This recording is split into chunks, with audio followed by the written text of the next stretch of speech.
Imaginez une philosophie capable de transformer chaque obstacle en force et chaque épreuve en opportunité. Découvrez comment cette sagesse ancienne peut révéler votre véritable potentiel. Le stoïcisme est caractérisé par la réjection du plaisir comme étant un état nécessaire à l'homme. Seul devoir du stoïcien, de l'individu philosophique, est de respecter ses principes moraux. Il craint seulement de ne pas atteindre son plein potentiel en tant qu'humain.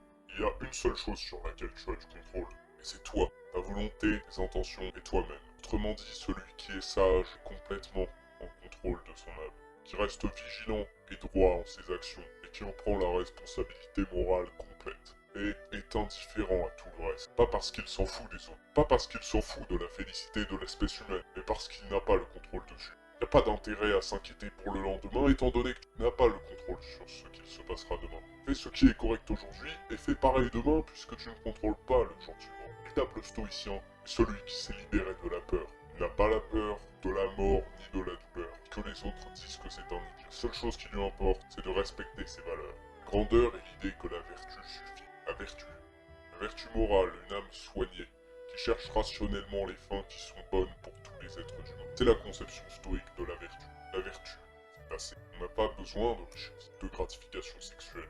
On n'a pas besoin de la vie elle-même. Si notre vertu morale nous pousserait à mourir pour contribuer à un devoir honorable, la protection de notre maison, la protection de notre famille, la protection de l'innocent, rien ne devrait être épargné, pas même nos vies. Le stoïcien honorable s'est entraîné corps et âme afin de ne pas avoir peur du mal apparent. Mais il craint seulement le véritable mal. Il a seulement peur de perdre le contrôle de lui-même. Donc il maîtrise son âme et pense sérieusement. En vivant en accord avec la nature, le stoïcien examine la condition humaine et l'environnement qui nous entoure. Il discerne sa position dans la nature et la créature qu'il est, et fait en sorte de vivre sans se déshonorer et sans être moins que ce qu'il pourrait être. Sans se croire Dieu, il ne veut en aucun cas être moins qu'humain. Il ne se rabaisserait pas au niveau d'un animal. Il vivrait son plein potentiel que le fait d'être humain peut lui offrir. Un homme sage et discipliné, qui contrôle ses émotions et qui est en accord avec la nature, peut être quelqu'un de bien. Peu importe sa position dans la société. Il n'est pas responsable de la société et c'est pas son problème. Le pouvoir corrompt, et le pouvoir absolu corrompt totalement. Le pouvoir absolu permet de voir à quoi le corps en dessous de la peau ressemble vraiment. Imaginez un homme libéré des contraintes de la loi, des coutumes et de l'ordre politique, qui pourrait obtenir tout ce qu'il désire. Si un homme dans cette situation se comporte bien, il se connaît, lui et son âme, puisqu'aucune contrainte externe ne le fait faire ce qu'il fait.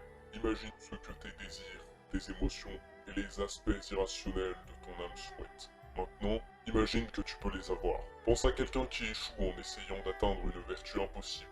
Chaque personne à qui il parle attend quelque chose de lui. Il est empereur de tout ce qu'il y a dans ce monde. Tout lui appartient. Tout ce qu'il ordonne s'exécute instantanément.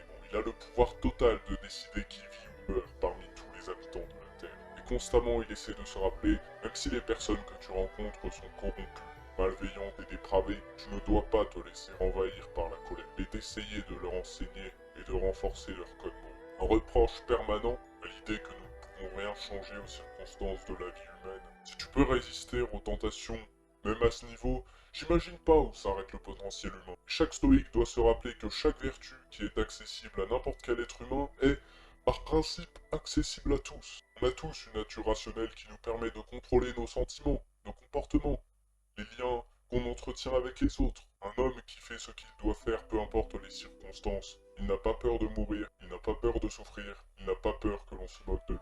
Il a seulement peur de faire ce qui est mal. Il a seulement peur de semer le chaos dans son âme. C'est la seule chose dont il est responsable. Et le reste ne lui est qu'indifférence. Il est dans un sens extrêmement seul et dans un autre très triste.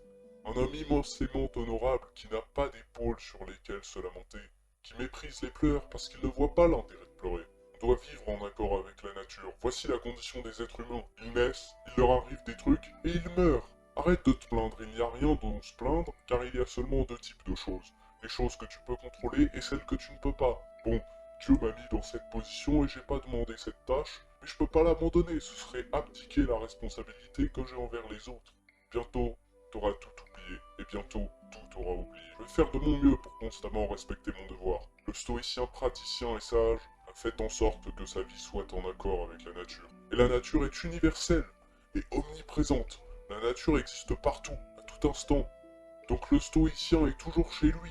peu importe où il se trouve. Un homme qui n'a que la philosophie pour le guider. Tu n'es pas un bout de viande, mais la volonté, l'âme, l'esprit intérieur. Avoir une âme soignée, c'est l'élément clé de la vie humaine. C'est ce qui fait que la vie vaut le coup d'être vécue.